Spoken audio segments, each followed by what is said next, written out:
네, 오늘은 좋은 교회로 가는 길 6번째 시간, 시대의 언어가 있는 교회, 이런 주제로 한 시간에 같이 생각해 보겠습니다.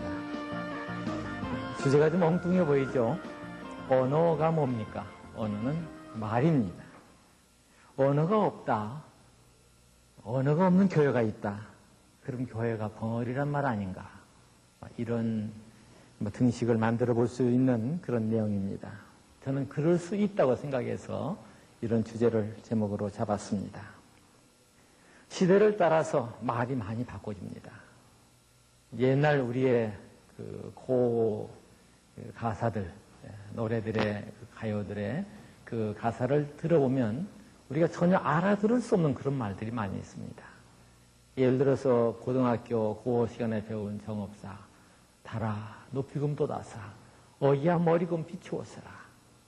생소하고 또 이해하기 힘든 그런 표현으로 되어 있습니다. 또 요즘 젊은이들도 말을 엄청나게 바꿔가요. 어쩌면은 좀 앞으로가 좀 심각하다. 앞으로 국어사전 만드는 사람들 어찌하라고 하는 걱정이 생길 정도입니다. 중딩, 고딩, 샘, 아마 여러분들이 귀에 익은 말씀들이 벌써 되는지도 모르겠습니다. 또 당연하지 할 때 당근이지 얘기합니다. 거기까지도 괜찮아요. 말밥이지 그렇게 아예 바꿔져 버리고 있습니다. 저는 오늘 그 언어를 차지해야 된다고 하는 언어가 있는 교회를 만들겠다고 하는 말을 드릴 때 국어학적인 면에서 언어를 말하려는 것은 아닙니다. 시대의 언어로서의 문화를 여러분들에게 소개하고 싶은 것입니다. 20세기의 키워드가 뭐냐?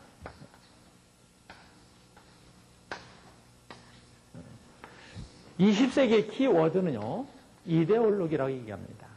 그러면 21세기의 키워드는 뭐냐? 흔히 이야기하기를 문화를 얘기합니다. 교회에서는 흔히 문화와 영성을 얘기합니다. 저는 이 문화는 하나의 포장이라고 생각합니다. 겉껍질이라고 생각합니다. 그리고 영성은 내용이죠.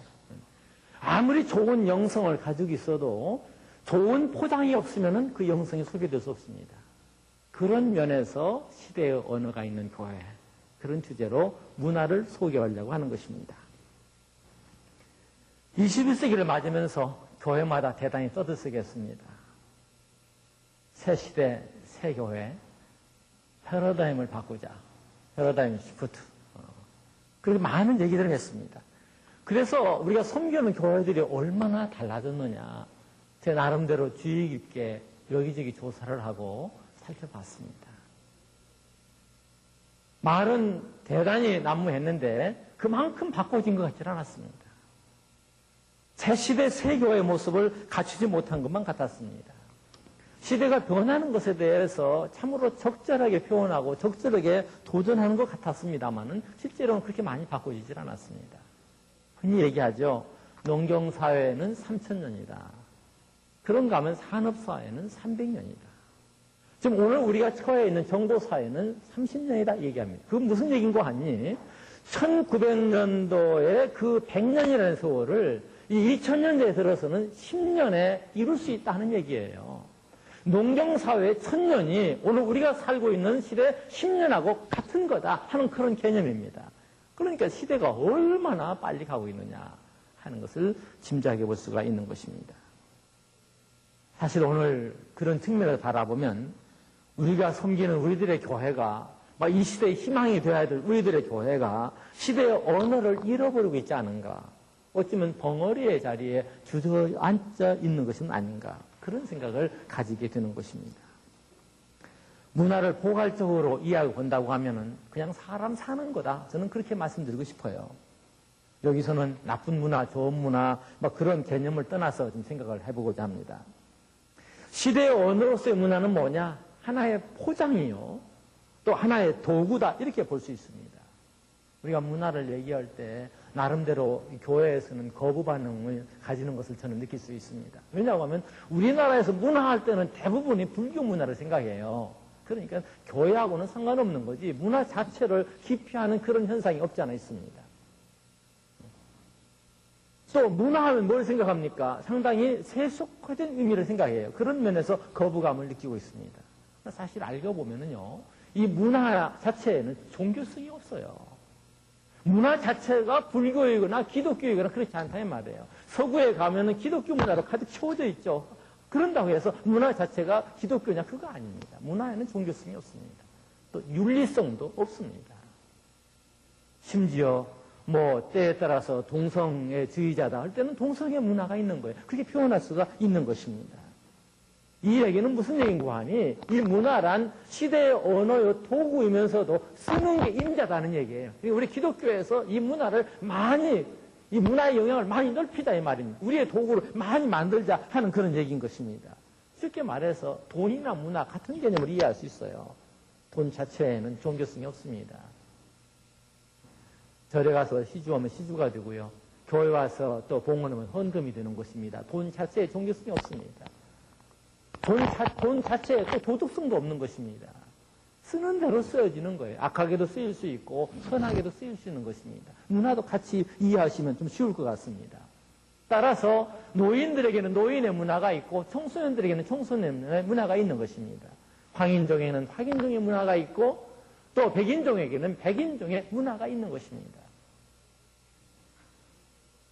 우리나라에서는 원화를 써야지 되고요. 또 미국에 가면 달러화를 써야 됩니다. 유럽에 가면 요즘은 유로화를 써야지 서로 통용이 될 수 있는 것입니다.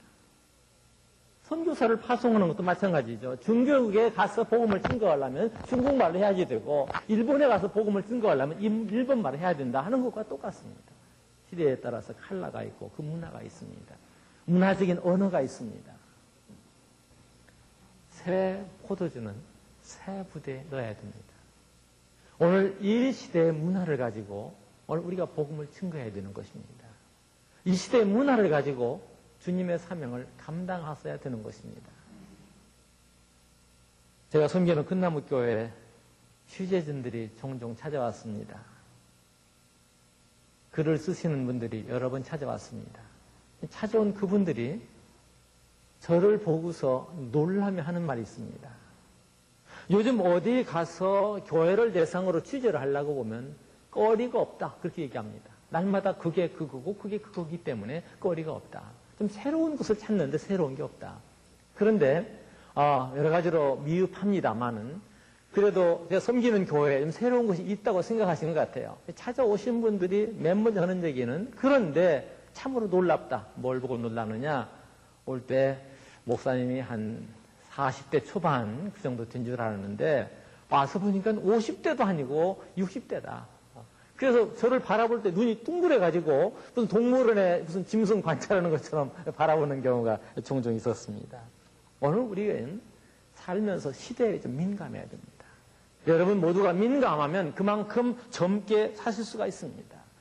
또 이 시대를 깨우는 그런 일꾼들이 될 수가 있는 것입니다. 오늘 우리 교회 모습을 좀 몇 가지 열어보려고 합니다. 먼저 성경을 가지고 생각해 보겠습니다. 우리가 예배용으로 주로 사용하는 이 성경을 개역성경이라고 말합니다. 이 성경이 언제 만들어졌느냐?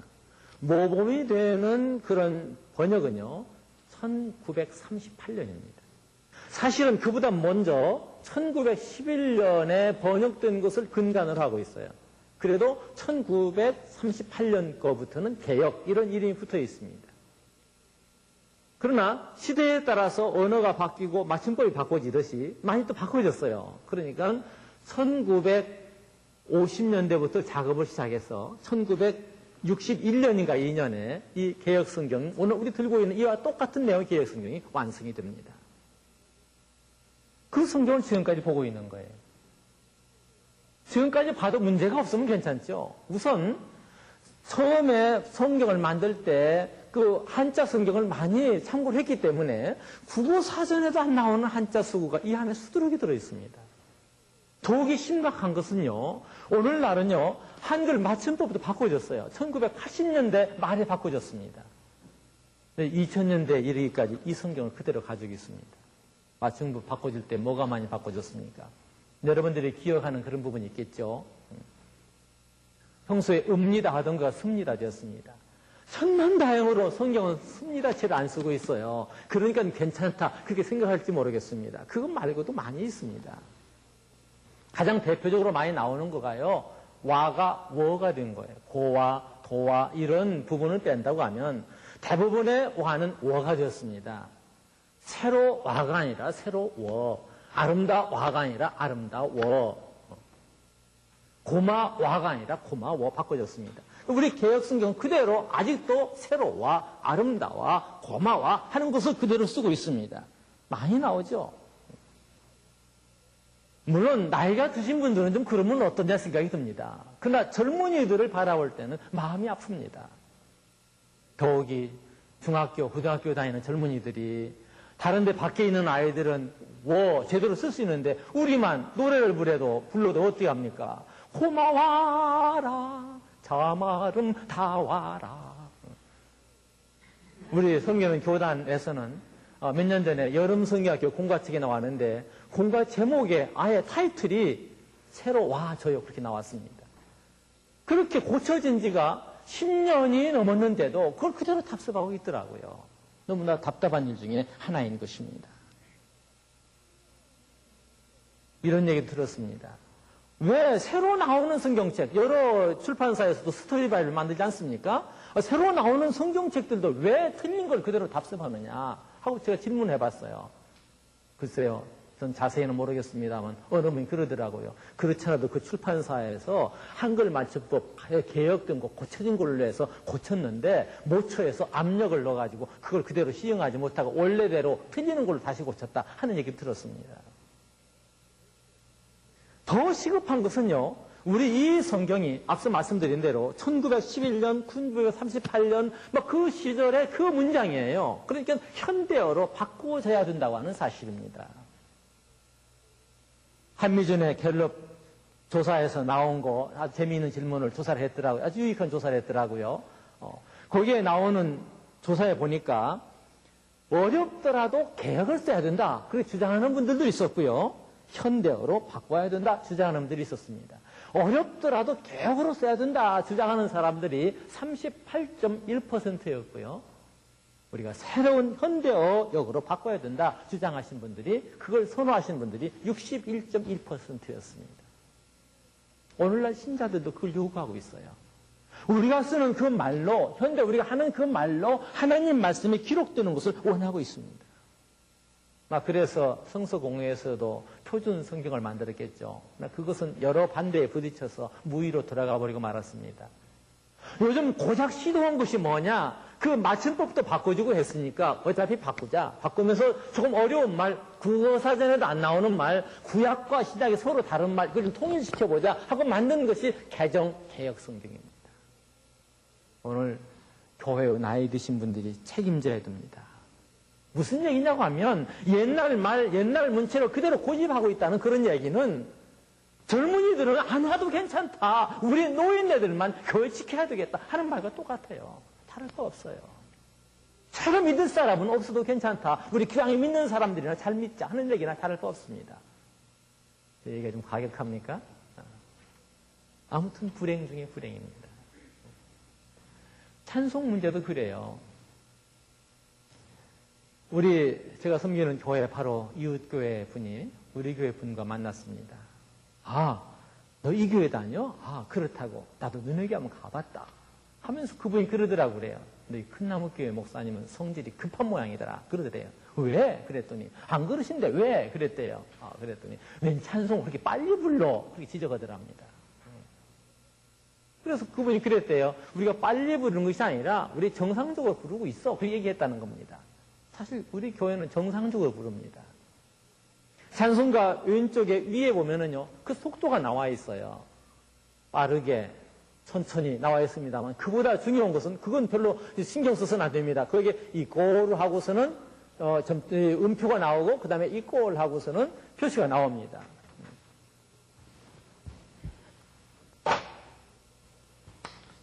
사분음표 나오고, 60. 또 어느 경우에는 점 4분음표 나오고서 84, 이런 식으로 표현되어 있습니다. 여러분들이 아시는 대로 메트로놈 그 템포를 말해주는 그런 표시예요. 1분 동안에 이 4분 음표를 60번 저어라 하는 그런 얘기입니다.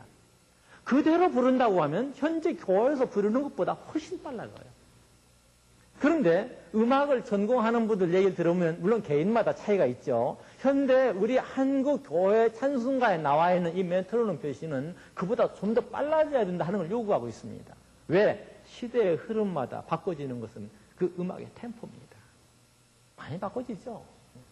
예를 들어서 옛날 지금부터 60년, 70년 전에 녹음된 베토벤의 음면 교향곡을 들어보고 오늘 시대에 녹음된 음면 교향곡을 들어본다고 하면 물론 이 경우도 그 지휘자가 그 곡을 어떻게 해석하느냐에 따라서 달라져요. 그러긴 합니다만은 보편적으로 빨라져 있습니다.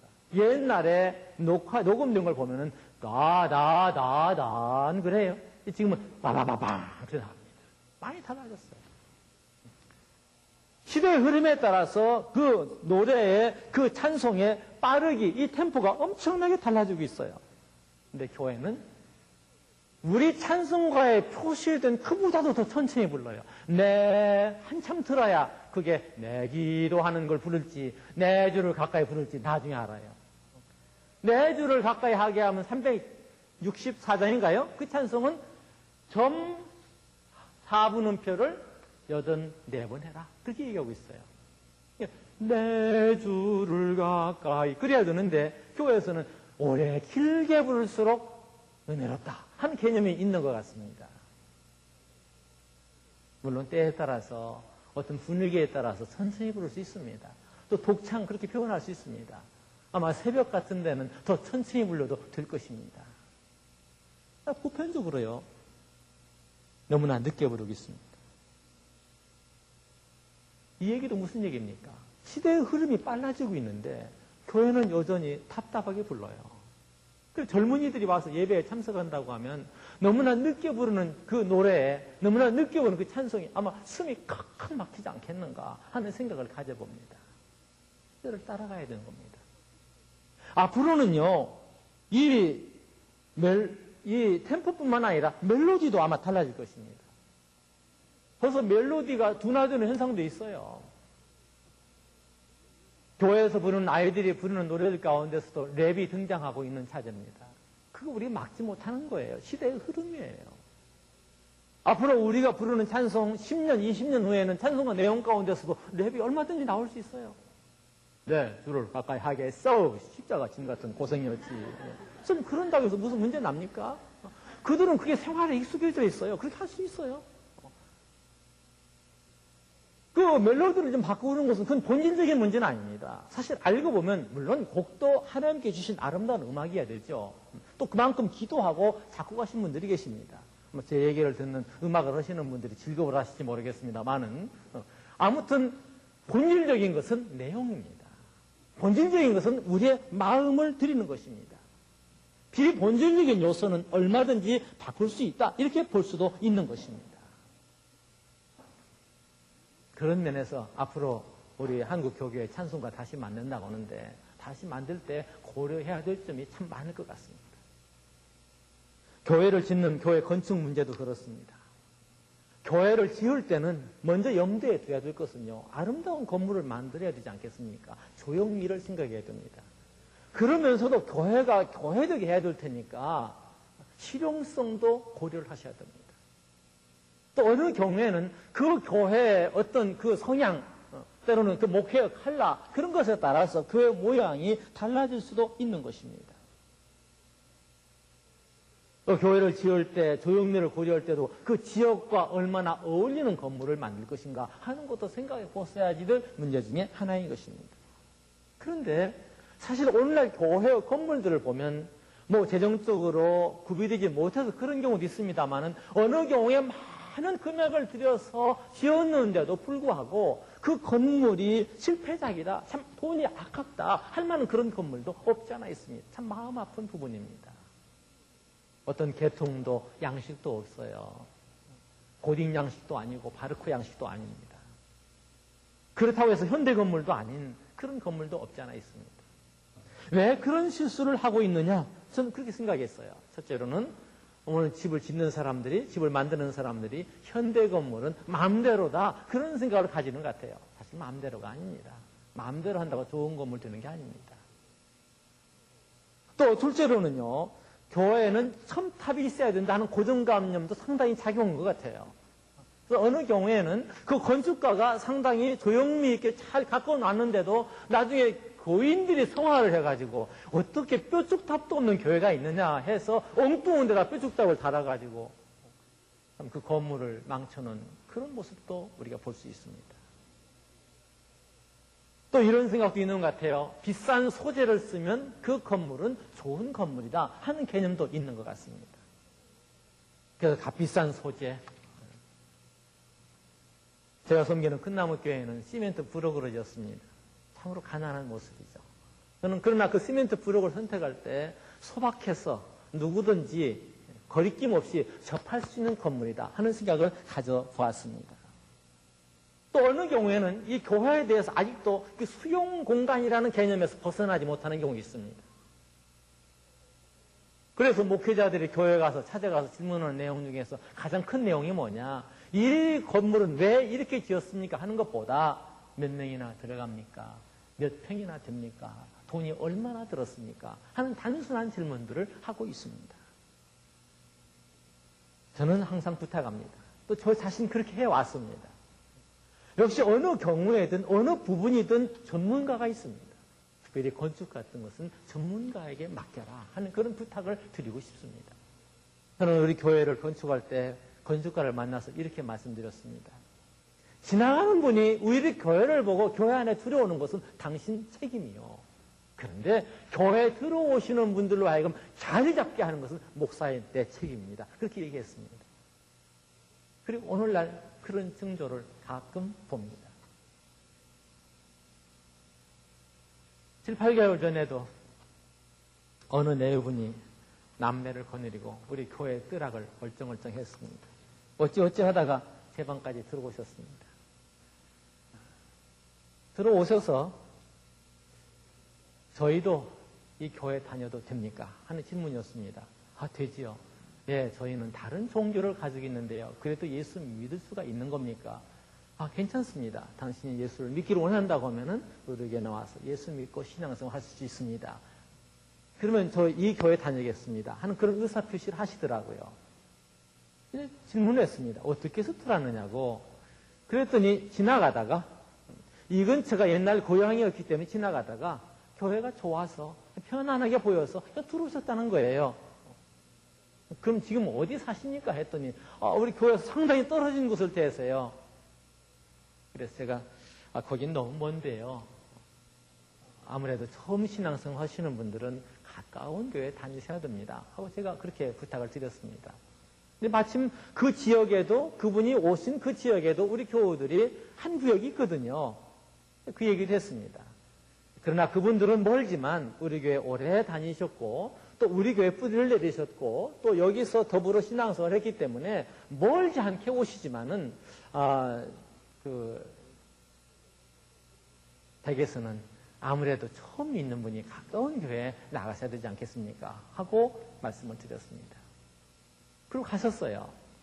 그런데 그 다음 주일날 또 오신 겁니다. 또 오셔서 제 방에 또 들어서 가지고 아무래도 이 교회를 다녀야 되겠다고 그렇게 말씀을 하시더라고요. 근데 또 말씀드렸죠. 예, 너무 멀어요. 너무 멀어서 힘듭니다. 말씀을 드렸더니 그분이 무슨 말씀을 하시는 거 아니? 그 한 말씀에 제가 그냥 빵 넘어가고 말았습니다. 예, 그 전에 다른 종교의 신앙생활을 할 때에도 제가 멀리 다녔는데요. 그렇게 말씀하시더라고요. 예, 그렇게 말씀하시니까 할 말이 없어서 그러면 같이 신앙생활 하시죠. 하고 우리 교회 등록하시고 아주 아름답게 또한 성숙한 신앙인으로 자라가고 있는 모습을 볼 수가 있습니다. 그런 일들이 참 비슷한 사례들이 여러 번 있었습니다. 누가 해줬느냐? 역시 전문가가 우리 교회를 그렇게 호감이 가도록 만들어 놨습니다. 물론 그분이 저 자신을 보고 또 저 자신과 많은 미팅을 통해서 여러 얘기를 하는 가운데서 작품을 만들어 갔습니다만은 역시 전문가가 그 주어진 그 일을 맡아야 되는 것입니다. 어느 교회는 그런 얘기도 하더라고요. 벽돌로 건물을 지었는데 그 벽돌 사이에다가 흰 것을 넣어야 되느냐, 시멘트 색깔을 넣어야 되느냐 하고 목사님과 신도들 간에 갈등이 생겼다는 거예요. 글쎄요, 나중에 어떻게 했는지는 모르겠습니다만은 그 목사님의 주장은 내가 해외에 어디 가서 보니까 흰 거 넣으니까 못 있더라. 근데 그 건축가의 주장은 이 지역에서는 흰 거가 안 어울립니다 하는데도 목사님이 자꾸만 그러니까 아마 갈등하면서 대단히 고민한다 하는 얘기를 들었습니다. 그 부분은 전문가에게 맡겨야 될 부분입니다. 때로는 목회자가 어떤 목회 방침이라든지 하는 것을 소개할 필요는 있겠죠. 장신대 정장복 교수께 들은 그런 얘기입니다. 미국의 어느 교회가 교회를 건축하는데 그 건축가에게 의뢰했습니다. 그 건축가가 그 교회 출석하는 분도 아닌데 개신교에서 의뢰했는데 그 건축가는 캐톨릭 신자였다고 그럽니다. 로만 캐톨릭 신자였다고 그럽니다. 근데 그 교회에 나와서 1년인가 2년인가 더불어 생활하고 그 교회 분위기를 알고 그 목회를 파악하고 그 교회를 설계했다고는 그런 얘기 들었어요. 이런 얘기를 한국 교회에서 듣는다고 하면은 그건 말도 안 된다 그럴 겁니다. 한국 교회에서는 설계 의뢰하면은 한 달 안에 아무리 멀리 가도 석 달 안에 나와야 됩니다. 아주 급하죠. 빨리빨리 해야만 되는 것입니다.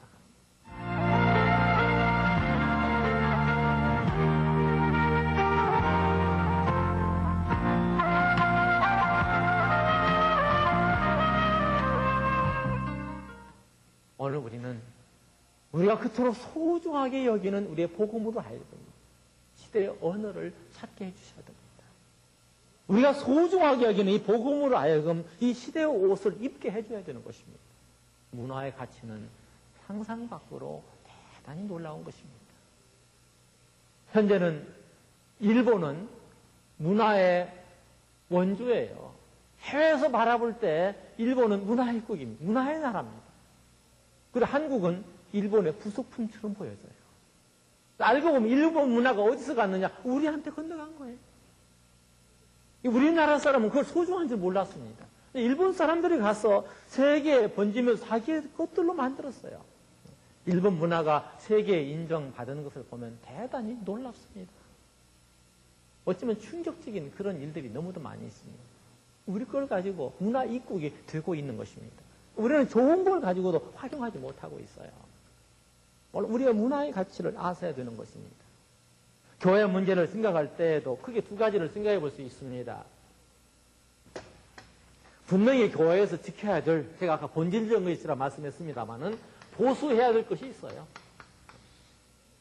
비본질적인 것에 대해서는 얼마든지 변화를 시도할 수가 있습니다.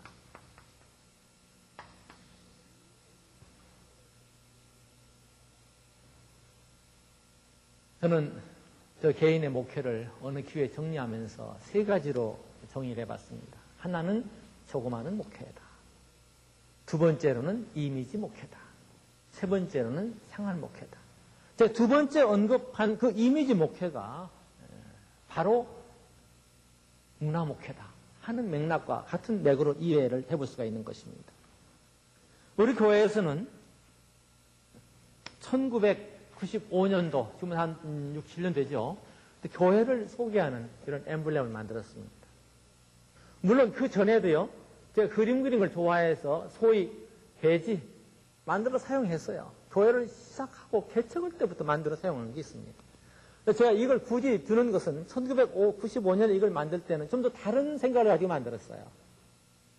보는 사람들로 하여금 상당히 좀 쉽고 인상적이고 그러면서도 교회의 그 생각을 담을 수 있는 막 그런 엠블렘을 만들어보자 하는 생각을 가지고 만들었습니다.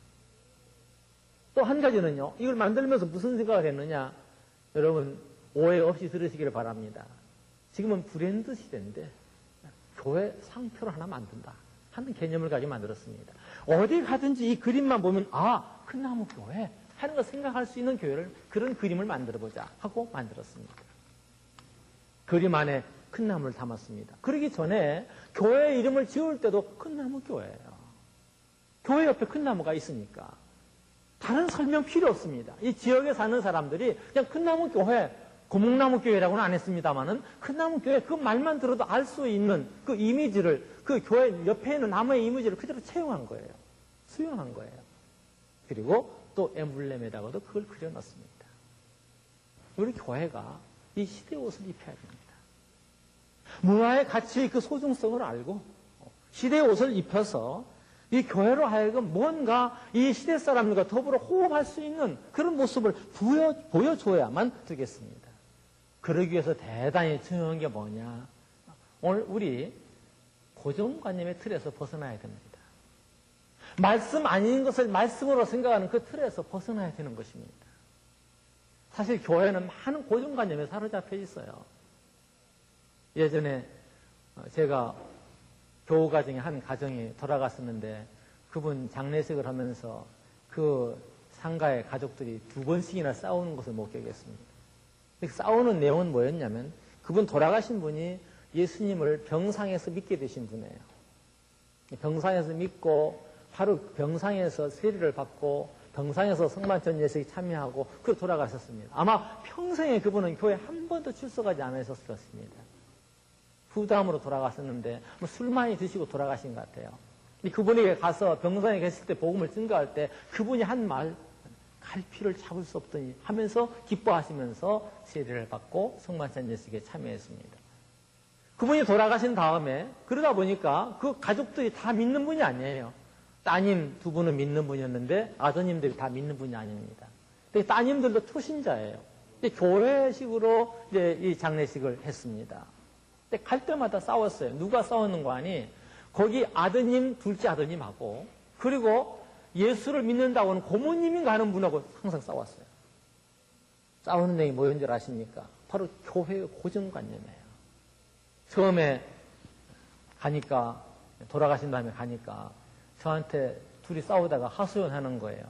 그 집사님이시라는 그 고모님이 와가지고 목사님, 우리 기독교 장은 이 시신을 매는 것 아니죠. 다 풀어놓는 거죠. 하고 얘기하더라고요.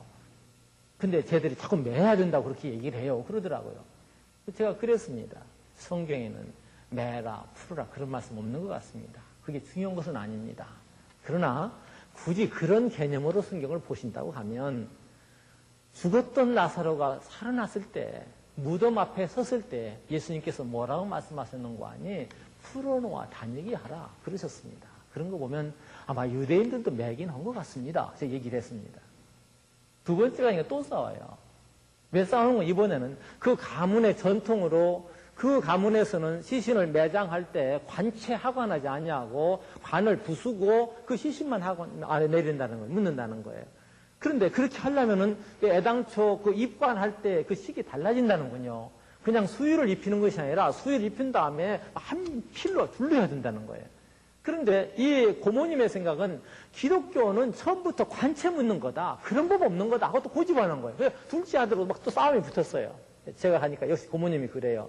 얘들이 이렇게 고집을 한다고. 목사님, 기독교는 그냥 관체 묻어야 되는 것 아닙니까? 그 얘기 하더라고요. 제가, 글쎄요, 성경에 보니까 관체 묻어라, 뭐, 그렇게 하라, 그런 말 없는 것 같습니다. 제가 얘기했습니다. 그랬더니, 그러면 목사님, 그 예식서에 보면 하관식이라고 써 있지 않습니까? 그러더라고요. 그 말이 참 맞는 것 같아요. 저도 그랬습니다. 성경에 보니까 예수님께서 무덤에 장사 지낸 바 되셨는데 나중에 제자들이랑 그 막달라 마리아랑 가서 보니까 거기 관이 남아있다 하지 않냐고 그냥 입었던 옷만 제껴져 있었다 그렇게 나와 있는 걸 보니까 예수님은 관체 하관은 같지 않습니다. 제가 얘기를 했습니다.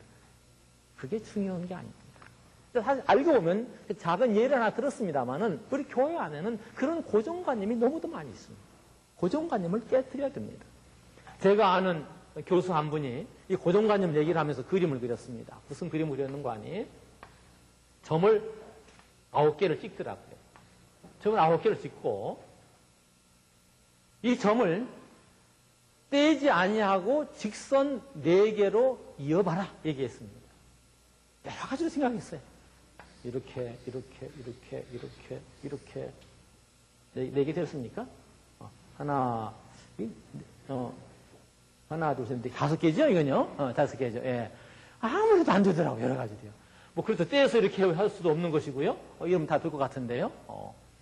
자, 이런 질문을 했는데, 모두들 풀지 못했어요. 근데 한 사람이 풀었습니다. 어떻게 풀었는가 하니? 제가 제대로 될지 모르겠습니다. 됐습니까? 안 됐습니까? 됐죠? 4가지 됐습니다. 왜 이것을 못하느냐? 왜 이 답을 풀지 못하느냐? 이 점 안에서만 해결하려는 거예요. 처음에 문제 낼 때 이 점밖에 벗어나지 말아라. 이런 명령 없었습니다. 이런 요구사항이 없었습니다. 어떤 고정관념의 틀에 사로잡혀 있는 그런 경우가 많이 있습니다. 앞서 말씀드린 대로 교회 첨탑을 왜 세웁니까? 교회는 그런 뾰족탑이 있어야 된다는 고정관념이 좋은 건물을 망가뜨리는 그런 경우가 허다하다 하는 그런 얘기인 것입니다.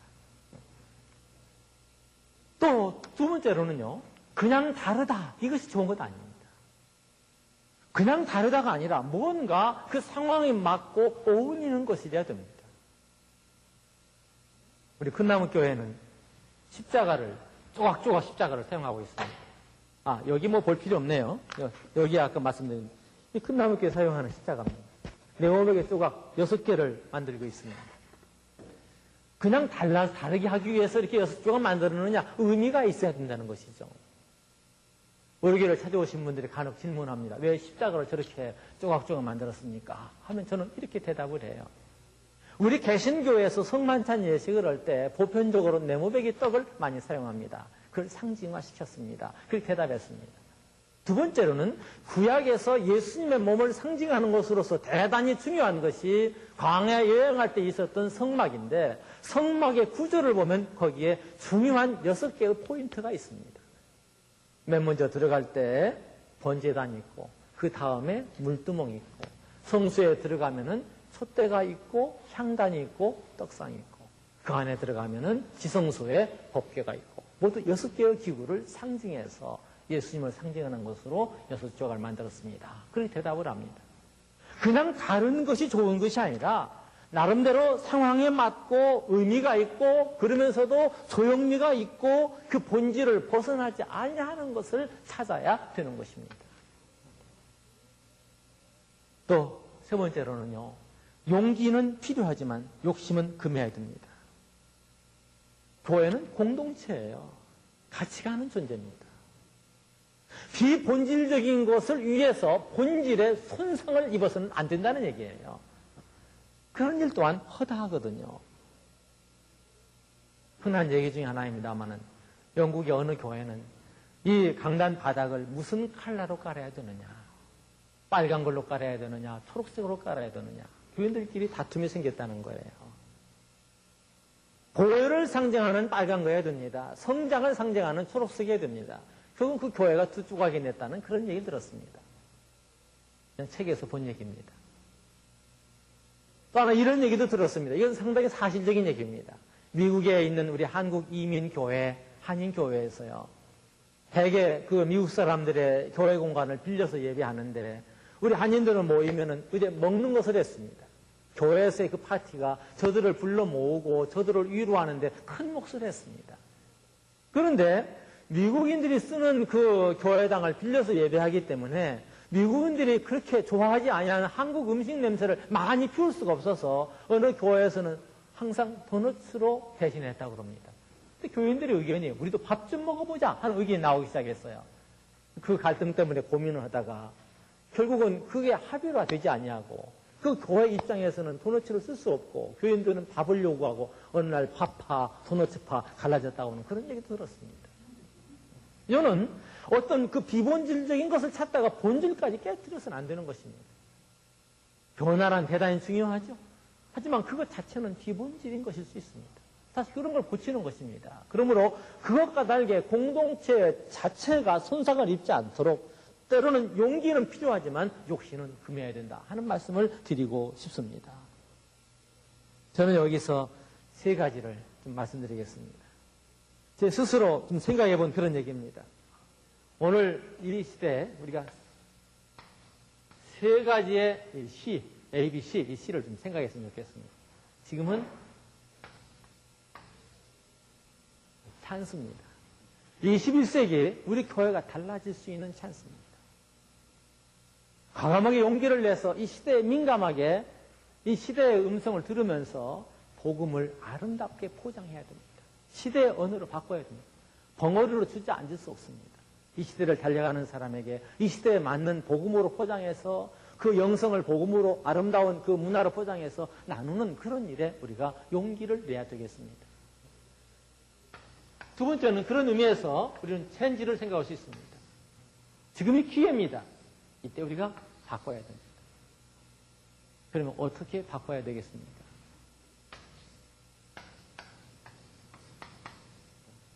크리에이트, 좀 창조적으로 바꿔나가자 하는 것입니다. 물론 시대가 요구하기 때문에 동달라 따라가자는 거 아닙니다. 동기는요, 시대의 요구를 좇는다. 요구를 주는 의미가 있습니다. 그러나 오늘 우리는요, 복음을 가지고 오히려 한 걸음 더 나아가서 그냥 리더가 아니다. 이 시대를 리드하는 리더들이 되셔야 됩니다.